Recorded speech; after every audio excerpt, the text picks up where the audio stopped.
Բարի երեկո հարգելի հեռուստադիտողներ, 168 TV-ին շարունակում է աշխատանքը, եթերում ռևյուն է, զրուցակիցս այսօր Դեմոկրատական այլընտրանք կուսակցության ղեկավար Սուրեն Սուրենյանցն է։ Բարի երեկո, պարոն Սուրենյանց, շնորհակալ եմ հրավերն ընդունելու համար։ Պարոն Սուրենյանց, այսօր հայտնի դարձավ, որ ՔՊԱ-կան իշխանությունը որոշել է, որ ազգային բարերար եւ գործարար Սամվել Կարապետյանին առաջադրված մեղադրանքը պետք է ել ավելի ծանրացվի։ Պարոն Կարապետյանին մեղադրանք են առաջադրել ավելի խոշոր չափերով փողերի լվացման համար։ Ի վերջո հաշվի առնելով այն զարգացումները, որոնք կան Սամվել Կարապետյանի թիմի շուրջ, Սամվել Կարապետյանի բանտում լինելու պարագայում, ինչու է իշխանությունը որոշել նրա շուրջ մեղադրանքները ել ավելի խստացնել, արդյոք նպատակը նրան ազատության մեջ չպահելով թիմը ջախջախելն է, բայց արդյոք Կարապետյանը եթե բանտում է, թիմը կջախջախվի։ Գիտեք,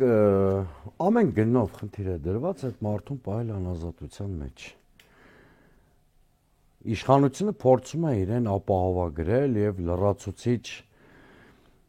միջոցներ ստեղծել այդ իր խնդիրը լուծելու համար, որտեղ այն առաջին մեղադրանքը շատ անլուրջ էր մեր ձևովը։ Եվ դա նույնիսկ արևմտյան կառույցների կողմից վաղ թե ուշ արժանանալու էր շատ խիստ հակազդեցության, ինչքան էլ սատելիտը լինի Փաշինյանը գլոբալիստական ուժերի կամ նեոլիբերալ ուժերի արևմուտքի, եկեք համաձայնվենք, որ Սամվել Կարապետյանին առաջադրված առաջին մեղադրանքը այնքան անհեթեթ էր, որ նույնիսկ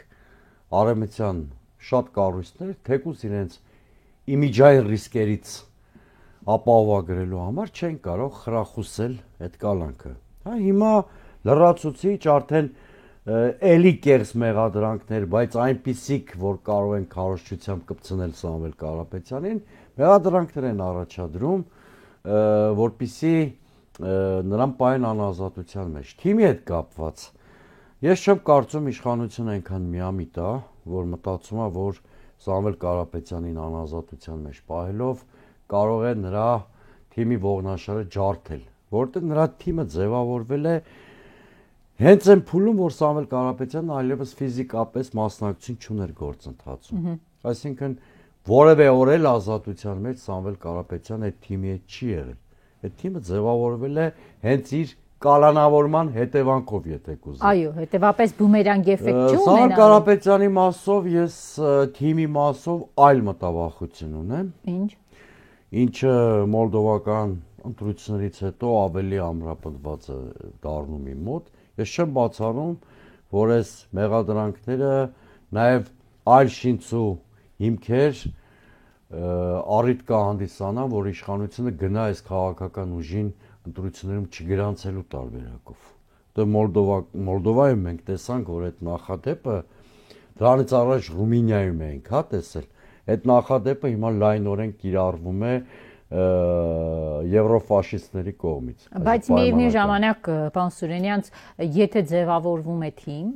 ինչ որ անձի շուրջ, գաղափարների շուրջ, կա կորիզ, ընտրություններին չեն մասնակցի, ընտրություններից հետո կգնան հետընտրական process-ների, նաև դա կա։ Գիտեք, տեսեք, Ջորջեսկուն 40 քանի տոկոս էր ստացել Ռումինիայի նախագահական ընտրություններում։ Այդ չխանգարեց, որպեսզի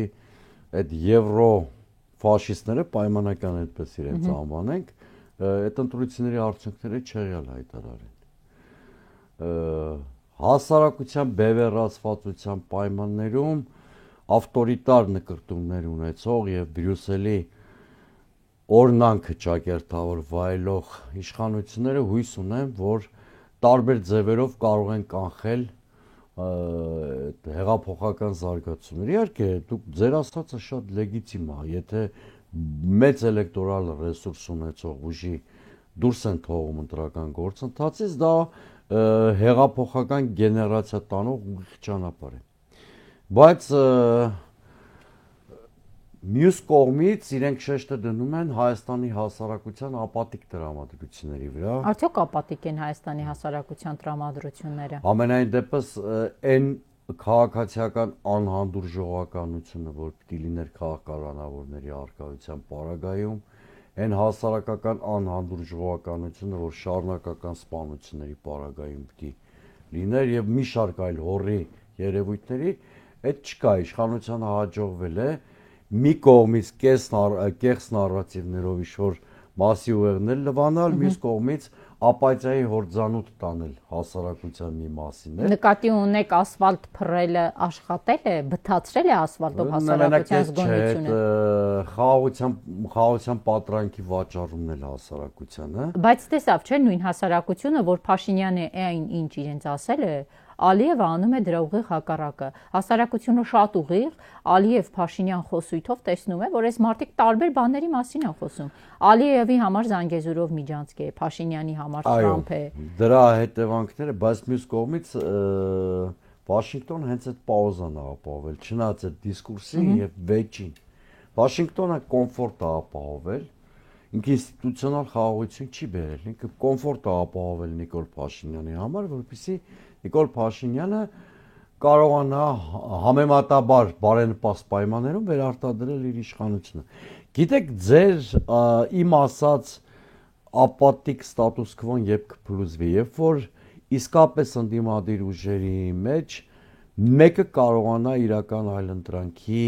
հատկանիշներ ձեռք բերել եւ իրապես ձեռնոց նետել իշխանության։ Ինչ է դա նշանակում։ Այդ իրական այլընտրանք, որ ասում ենք, մի փոքր ինքը Վանսուրենյանցի էլեմենտ է։ Վերացական է հնչում։ Երկիշխանության էլեմենտ։ Հիմա տեսեք, դուք ասում եք ընդդիմադիր դաշտից որևէ մեկը։ Մենք տեսնում ենք ընդդիմադիր դաշտում որոշակի զարգացումներ։ Արման Թաթոյան, Դավիթ Անանյան ստեղծում են շարժում, միասնության թևեր։ Թաթոյանն ասում է հայտ եմ ներկայացնում վարչապետ դառնալու իշխանություն վերցնելու։ Մենք տեսնում ենք բավականին ակտիվ է Բարգավաճ Հայաստան կուսակցության ղեկավարը Գագիկ Ծառուկյանը, նա եւս խոսել է այն մասին, որ 26 թվականի ընտրություններին անմասն չի մնալու։ Ընտրություններին այո, դուք էլ Բարգավաճ Հայաստանի հետ կմասնակցեք այդ ընտրություններին։ Մենք տեսնում ենք մյուս թևում Ռոբերտ Քոչարյանի թիմին։ Մենք տեսնում ենք մեր ձևով շարժմանը, որը հունվարին կդառնա կուսակցություն, կհայտարարեն իրենց վարչապետի տեխնացուի անունը։ Մենք տեսնում ենք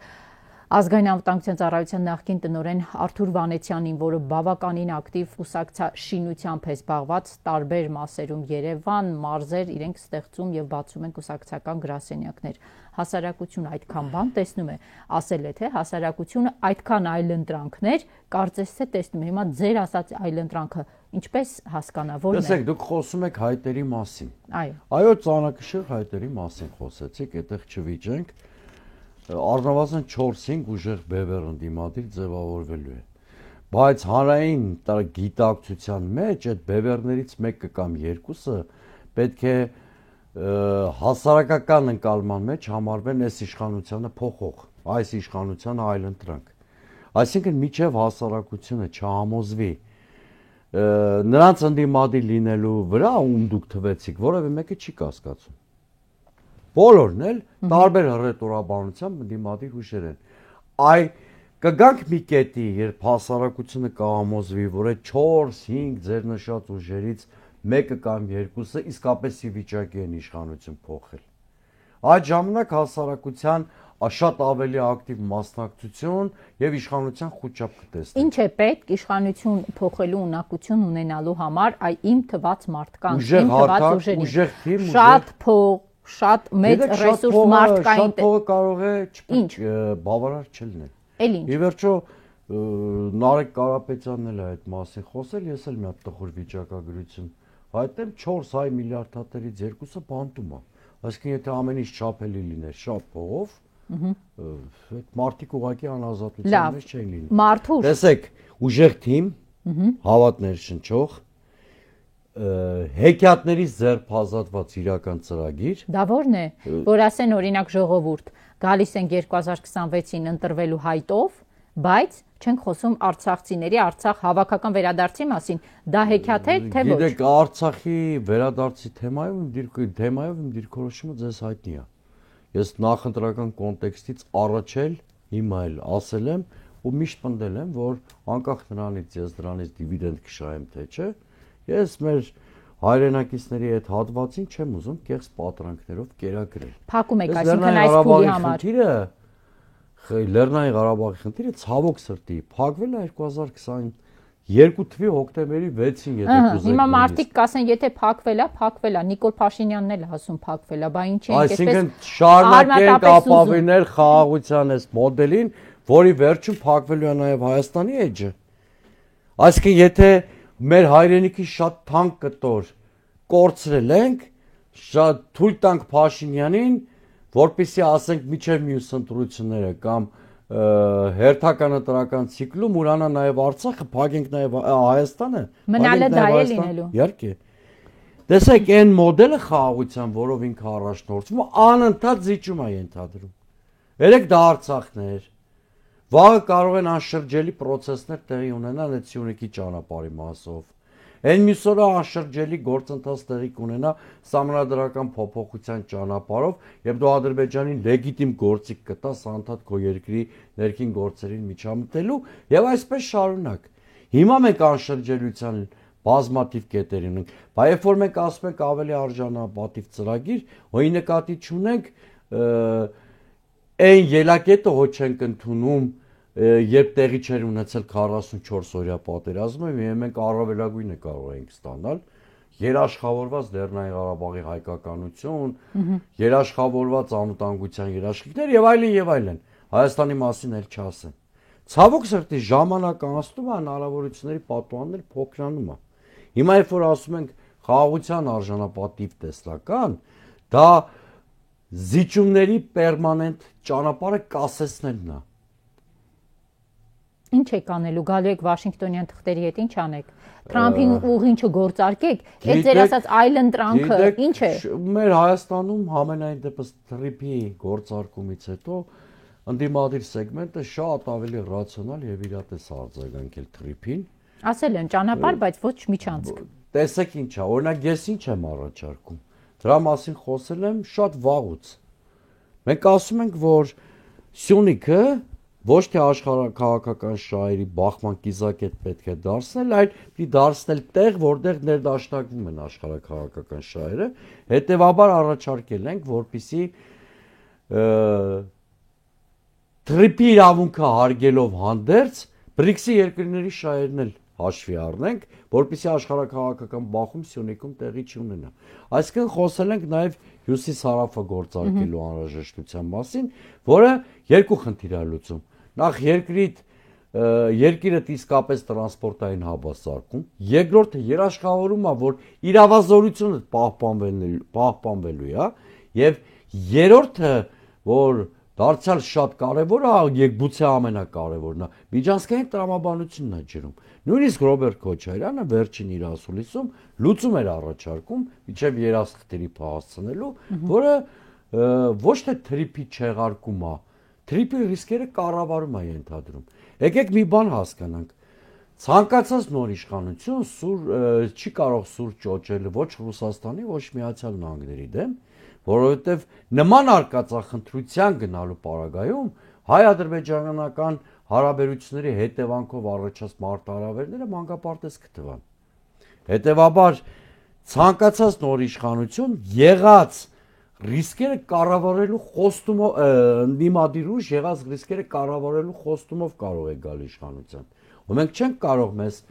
թույլ տալ այնպիսի արկածախնդիր խոստումներ տալ մեր հասարակությանը, որ հետո մնանք այդ խոստումների տակ կամ երկիրը նոր ցնցումների տանենք։ Պարոն Սուրենյանց, այսինքն ձեր մոտեցումը հետևյալն է. 2026 հերթական ընտրություններին պատրաստվող քաղաքական միավորները քաղաքական դիվիդենդ չպետք է փորձեն շահել միայն շեշտադրում կատարելով Արցախի հարցի վրա։ Դրանով ընդհանրապես որտեղ Փաշինյանը արդեն իսկ Հայաստանի շուրջ այնպիսի խնդիրներ է ստեղծել, որ պետք է դրանց վերաբերյալ լուծումներ առաջարկել։ Դրա վրա ընդհանրապես դիվիդենդ չէ շահելու, որովհետև հասարակությունը կարողանում է զանազանել իրական ծրագիրը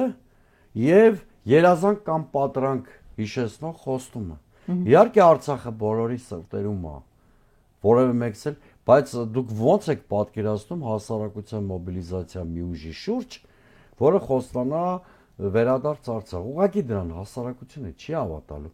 Ավելին ասեմ, դա անուղղակիորեն հաղթաթուղթ է դառնալու Նիկոլ Փաշինյանի ձեռքին,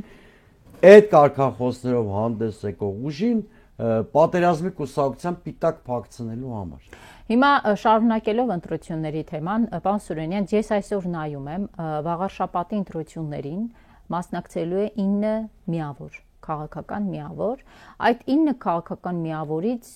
այսպես որ նայում ես, գուցե անցողիկշեմը հաղթարեն առաջի 4-ը կամ 5-ը։ Այն մյուսները նրանք անցողիկշեմին անգամ մոտել չեն գալու եւ պարզ է, որ այն մյուսները ուղղակի փոշիացնելու են քվեները։ Հիմա մենք ինչ պետք է անենք, որ 2021-ի օրինակով 26-ին եւս տասնյակից ավելի ուժեր չմասնակցեն, չփոշիացնեն ձայներ, որովհետեւ դա ձեռնտու է միայն Փաշինյանին։ Տեսեք, միակ ճանապարհը հարգելի աղավնի, այդ իմ ասած 3-ից 5 ուժեղ ընդդիմադիր բևեռներ։ Այսինքն դա ինչ է նշանակում, որ պետք է մյուսներին թույլ չտան մասնակցել, չեն կարող, չէ՞։ Դու չես կարող այդ անել։ Բա ինչ ենք անում։ Հիմա տեսեք, այդ մարդ կուսակցությունը, օրինակ տեսեք, բանը ես էլ չէ կարող է մի քիչ այլ կեցվածք ընդունել, շոր պատրանք ստեղծել, որ դեմոկրատական այլընտրանք առանձին կարող է մասնակցել, բայց ես գերադասել եմ գնալ խոշորացման ճանապարհով, որպեսզի նաև մեր հասարակության շատ թանկարժեք քվեները չփոշիանան։ Ի վերջո անուղակի օգուտ չտամ իշխանությանը։ Հիմա ես ընդհանրապես Հայաստանում այս պահին ուժեղ կուսակցություններ չկան, բայց մի քանի կուսակցությունների համախումբ կարող է բերել ուժեղ բևեռի ձևավորման։ Ես կարծում եմ, որ հասարակությունը այս հարցում որ կողմնորոշող բան ասեմ, հա հասարակությանը։ Նայեք այդ 3-ից 5 ուժեղ բևեռներին, որ ինտեգրման արդյունքում ձևավորվելու են։ Իրենք կարող են փոփոխություն անել, որովհետև վաղուց ժամանակը առանձին ու փոքր կուսակցությունների հաջողության անցել է։ Շատ մեծ շահեր կան առաջիկա ընտրություններում։ Շատ մեծ շահերը փոքր կուսակցություններով սպասարկել հնարավոր չի։ Դա կամ ամբիցիա է, կամ իշխանության հետ պայմանավորվածություն։ Հետևաբար, նայեք թե ընդդիմադիր առաջնորդներից ովքեր են, որ իրենց շուրջ կոնսոլիդացնող ավելի մեծ ռեսուրս են կարողանում ապահովել եւ ավելի հավաքական կերպարով են ներկայանում հասարակությանը։ Դա նշանակում է եւ թիմի ուժեղացում, որտեղ առանձին վերցրած որևէ կուսակցություն թիմային կադրային այդ բազան չունի։ Դա նշանակում է եւ ուժեղ ծրագիր, որտեղ առանձին վերցրած որևէ կուսակցություն բոլոր խնդիրներին անդրադարձող ծրագիր չունի, դա նշանակում է նաև հավատի եւ հույսի սերմանում հասարակության շրջանում, որտեղ երբ որ հասարակությունը տեսնում է ինչ-որ կոնսոլիդացիա կա, սկսում է շոր պոզիտիվ հայացքով նայել այդ ընտրություններին։ Մտածում եմ, որ մարդիկ կարողանում են հանուն ընդհանուր գործի շոր ամբիցիաներից ձերբազատվել։ Տեսեք, մի քանի բևեռի հետ կապված երկրորդ նախագահ Ռոբերտ Քոչարյանի տեսլականում հաջորդ ընտրությունների արդյունքներով խորհրդարան են անցնելու Մերձևովը, որը կդառնա կուսակցություն, Հայաստանը իր գլխավորությամբ եւ եւս մեկ բևեռ։ Բա ուր են մնալու այն մյուսները։ Գիտեք, ես Ռոբերտ Քոչարյանի պատկերացումներին չեմ ուզում անդրադառնալ, հարգանքով վերաբերվելով։ Չէ՞ որ նա հանրային տեսակետ է նաև այս տարբերակով ձևավորում, երբ ասում է մեծ բևեռը Մերձևովն է, մենք ենք, դա եւս մեկը կանցնի։ Գիտեք, դերևս շատ ընտրությունների շատ երկար ժամանակ կա եւ հստակ չեն կարող ասել ովքեր են ընդդիմադիր դաշտի ֆավորիտները։ Եկեք շատ անկեղծ լինենք։ Մանավանդ որ էլի ցավով, բայց շատ անկեղծ ասենք, պոկված լիդեր դերևս չկա։ Չկա մեկը լիդերներից, որ այնպիսի հասարակական վստահության ռեսուրս ու խարիզմա ունենա, որ բոլոր մնացյալ սեգմենտների համար կոնսոլիդացիայի առանցք լինի։ Մենք ունեցել ենք, չէ՞, պատմության մեջ տես դեպքեր։ 2008-ին Լևոն Տեր-Պետրոսյանն էր անվիճելի կոնսոլիդացիայի առանցք, 2003-ին Ստեփան Դեմիրճյանը, 96-ին Վազգեն Մանուկյանը, իսկին եղել են նման դեպքեր։ Հիմա այդ անվիճելի առաջնորդը, որը կարող է ավելի մեծ կոնսոլիդացիա ապահովել, հասարակության եւ քաղաքական դաշտի կոմունիկացիայի խորհրդանիշը լինել չկա։ Եվ ավելի լավ է օրինակ Ռոբերտ Քոչյանը ասուլիսում անդրադառնալ այն հարցին, խի խորհրդարանական ընդդիմությունը այնքան անարդյունավետ գործեց, որ խորհրդարանական ընդդիմության շարքերում այդ կոնսոլիդացնող գործիչը չկա։ Սա ավելի ճիշտ կներ այս հարցին անդրադառնալ։ Երբ որ հասարակության չկողմնորոշված հատվածի տեսակարար կշիռը շատ մեծ է, 50-60%-ը գերազանցում է, հիմա ֆավորիտների մասին խոսելը շատ հարաբերական է, որտեղ մեծ մասը հասարակության կողմնորոշում չունի, չկա խարիզմատիկ լիդեր։ Հիմա ես էլ ասում եմ, որ առնվազն 4-5 ուժ ստարտային ընդդիմադիր նկատի ունեք, ԿՊ-ին հանած։ Թողեն, ԿՊ-ն իր անելիքը շատ լավ գիտի, մեր հուշարարության կարիքն էլ չունի, ցավոք սրտի։ 4-5 ընդդիմադիր ուժ, որոնց շարքին ես կդասեմ նաև Գագիկ Ծառուկյանի ու մեր այդ միավորումը, կամ 4-5 ընդդիմադիր ուժ, այդ թվում Ռոբերտ Քոչյանի, շուրջ համախմբված, այդ թվում Սամվել Կարապետյանի, այդ թվում այն մոդիֆիկացիան, որ Սերժ Սարգսյանն ու նրա թիմը կգտնեն, այդ թվում գուցե նաև անազատության մեջ գտնվող դոկը, որտեղ ունի կողմնակիցներ զգալի չափով, այսինքն 4-5 ուժ ես տեսնում եմ, Թաթոյանի հայտնել չմոռանանք, Վանեցյանի հայտնել չմոռանանք, այս համախմբից 4-5 ուժ ընդդիմադիր դաշտի ֆավորիտների դեր է կատարելու։ Դրանք կարող են լինել 3-ը, կարող է լինել 4-ը, կարող է լինել 5-ը։ Բայց ես արդեն, օրինակ Սամվել Կարապետյանի կողմնակիցների եւ Ռոբերտ Քոչյանի խոսույթի միջև ակնհայտ կոնտրաստ եմ տեսնում։ Սամվել Կարապետյանի թիմի հիմնական սպիկերը Նարեկ Կարապետյանը անդադ փորձում է իրան ձերբազատել Ռոբերտ Քոչյանի ու Սերժ Սարգսյանի թիմերի հետ հնարավոր համագործակցությունից, դրան հակառակ Ռոբերտ Քոչյանը բոլոր ասուլիսներում նույն հարթության վրա է դնում իրեն եւ Սամվել Կարապետյանին։ Օրինակ ես վստահ չեմ, որ այս մոտեցումը Սամվել Կարապետյանի վարկանիշը բարձրացնելու է Ռոբերտ Քոչյանի այս մոտեցումը։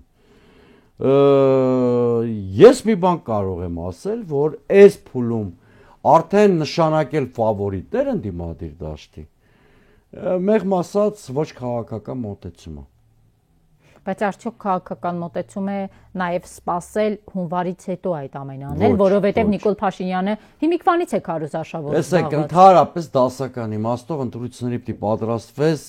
ավարտված ընտրության հաջորդ օրվանից։ Բայց դե լավ, մենք հայ ենք, հայավար ենք ամեն ինչ։ Ամեն ինչ վերջի վարքյան։ Այո, եւ այդպես չենք անում, բայց բոլորս այդ թվում մենք, մեր ուժը կամ մեր բևերը բավականաչափ ուշացել ենք մեր ձեռնարկների մեջ, որտեղ Նիկոլ Փաշինյանը արդեն նույնիսկ տեսանյութային նոր ֆորմատներ է օրինում եւ մտածում է մի բան ասեմ, ինչա չէ։ Իրեք միայն ինքն է, դարձյալ միայն ինքն է։ Այո, հիմա անդիմադիր ուժերը բավականաչափ ուշացել են, հունվարը շատ ուշ է։ Հունվարից արդեն տնային աշխատանքը պիտի վերջացրած լինես։ Հասարակության հետ ակտիվ աշխատանքի փուլ մտնես, հունվարը շատ ուշ է։ Մենք ոչ մի րոպե չկորցնելով այս փուլից պիտի յուրաքանչյուրը շատ ակտիվ մեր ծրագրերը մատուցենք տարբեր հարթակներում, բազմաշերտ գործունեություն ծավալենք, հասարակության հետ կոմունիկացիա, ծրագրեր, քաղաքական տարբեր իդեաների փորձարկումներ եւ այլն եւ այլն։ Տեսեք, պարոն Սուրենյանց, արդյոք 2026 ընտրություններով չի պայմանավորված այն, որ ԿՊԱ-ական իշխանությունը որոշեց չհրապարակել 44-օրյա պատերազմի պարտության պատճառները քննող հանձնաժողովի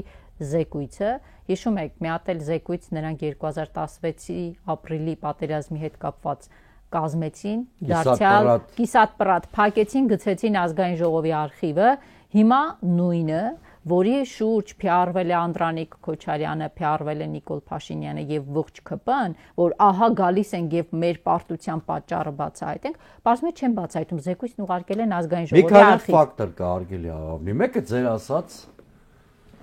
ընտրական համատեքստն է։ Այսինքն այդ զեկույցում, որը ես եւ դուք ցավոք սրտի չենք կարդացել, ըստ ամենայնի չկան այն թեզերը, որոնք պրոպագանդայի զենք կարող են դառնալ Նիկոլ Փաշինյանի համար եւ հակառակը կարող են ենթադրել, որ այդքան սվաղելուց հետո նույնիսկ ինչ-որ բաներ են պարզվել, որոնք այլք կարող են օգտագործել իշխանության դեմ։ Եթե այդպես չլիներ, իսկ Նիկոլ Փաշինյանը վերջին պահին այդ զեկույցի բովանդակության մասին չի իմացել, Նիկոլ Փաշինյանը չէր ասի օգոստոսի 23-ին, ընդամենը 2 ամիս առաջ, որ ինքը կարող էր, բայց չկանխեց պատերազմը, հռչակագրի ուղերձում, հիշի։ Հենց հռչակագրի ուղերձում այդ արտահայտությունը, որը նոր թեզ էր, չէ, որ ինքը պաշտոնապես ընդունեց, որ կարող էր, բայց չի կանխել պատերազմը։ Հենց այդ թեզը Նիկոլ Փաշինյանը հնչեցրեց, իմ համար այլևս պարզ էր, որ 44 օրյա պատերազմի զեկույց մենք չենք լսել։ Որովհետև դա ցույց է տալու, որ դզել փչելով մեղավորը չեն կարողացել։ Այսինքն 44 օրյա զեկույցը ըստ ամենայնի, եթե հրապարակվեր, նույնիսկ Քոչարյան Անդոյի եւ մյուսների կաբինետներում գրված ցուցմունք էր դառնալու Նիկոլ Փաշինյանի դեմ։ Եվ այդ պատճառով բեմականացրեցին Ալեն Սիմոնյան, Անդրանիկ Քոչարյան լեզվակռիվը իրավական վեճի իբրև թե հարցը թաղելու համար։ Սա շատ պարզ է, ուրեմն սա մի արգումենտ։ Ընտրություններն են եւ դրա հետ կապված օգոստոսի 23-ին Նիկոլ Փաշինյանը արդեն գիտեր, որ այդ զեկույցը հաղթաթուղթ չի եւ գնաց այլ տրամաբանությամբ, ուրեմն ընտրարշավը կառուցելու վրա։ Սա մեկ, երկրորդը չբացառենք, որ Ալիևը արգելել են թարապես որևէ խոսակցություն 44 օրյա կամ քննարկում 44 օրյա պատերազմի թեմայով, որովհետեւ ինչպես էլ այդ զեկույցը քննարկվի, ինչպես էլ դա մեկնվի, ինչպիսի քննադատություններ էլ իշխանություն ընդդիմություն հարթության կամ բանաձևի մեջ հնչեն, անդադ խոսվելու է Ադրբեջանի ագրեսիվ վարքագծի, Ադրբեջանի բարբարոսական գործողությունների մասին, իսկ Հայաստանում ըստ ամենայնի օգոստոսի 8-ից հետո դա արգելված է։ Բաներ կա, որ մենք այդ գրության կարգով ենք իմանալու։ Հիմա այս իշխանությունը պարտակեց 44 օրյա պատերազմի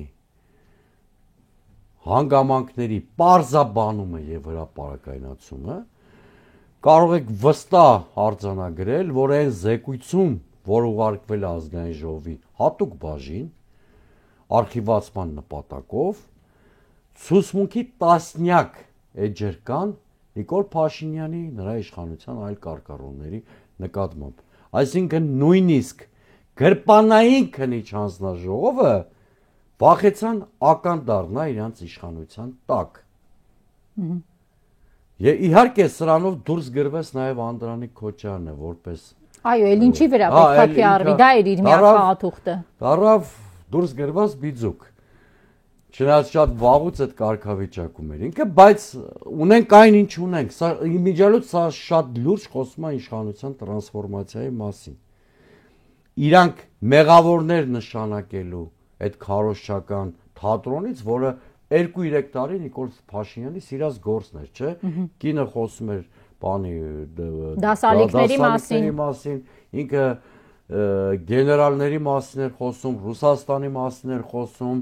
Ծառուկյանի մասին էր խոսում, նախկին նախագահների մասին էր խոսում, Վանեցյանի մասին էր խոսում, մարդ չի մնացել չմեղադրել։ Բայց ինքը օգոստոսի 23-ը շրջադարձային օր էր, ամբողջովին փոխեց մեղավորների թեման խաղաղության ապրանքի հետ։ Հիմա գոքորի պես դռնե դուռ ընկած այդ խաղաղության ապրանքը էստի համեցեքով պիտի վաճառի հայ ժողովրդին, եթե ընդդիմությունը չկարողանա ավելի քաղաքական բառապաշարով ասած լավ ապրանք մատուցի հասարակությանը։ Շնորհակալ եմ։ Հարգելի հեռուստադիտողներ, հիշեցնեմ զրուցակիցս այսօր Սուրեն Սուրենյանցն էր այսքանը, կհանդիպենք վաղը։